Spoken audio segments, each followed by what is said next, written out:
প্রত্যেক বাড়িতে যে কল আছে, প্রত্যেক বাড়ির কলেই মানে আর্সেনিক। আর দ্বিতীয়ত যেটা ট্যাঙ্কি থেকে জল আসছে কেন্দ্রীয় সরকারের থেকে, সেটা গন্ধ করছে, মানুষ খেতে পারে না। খাবার জলটা আমরা কিনে নিই, বাড়িতে আসে বিক্রি হয়, এই ওইগুলোই কিনি আমরা। এখন সামনে এলে ভোট আসছে, লিডাররা নিশ্চয়ই আসছে, ক্যান্ডিডেটরা বলেছেন এই ব্যাপারটা। এখন পর্যন্ত কোনো ক্যান্ডিডেট আসেনি।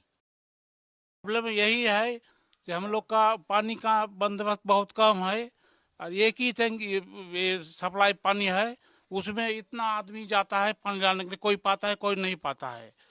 और कुल कितने लोग हैं? इस गांव में लोग है कितने लोग, 200 लोग, 200-250 लोग हो जाएगा।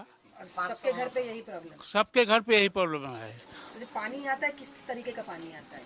पानी आता है, पानी में बदबू आता है, और पानी आपको घोला, मतलब मिट्टी वाला पानी आता है।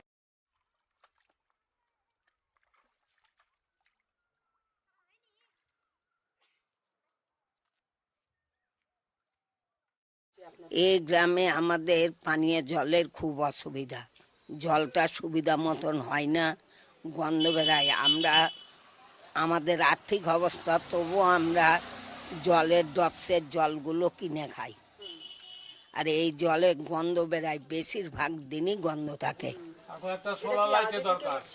হ্যাঁ, এটা আগের থেকেই হয় গন্ধটা।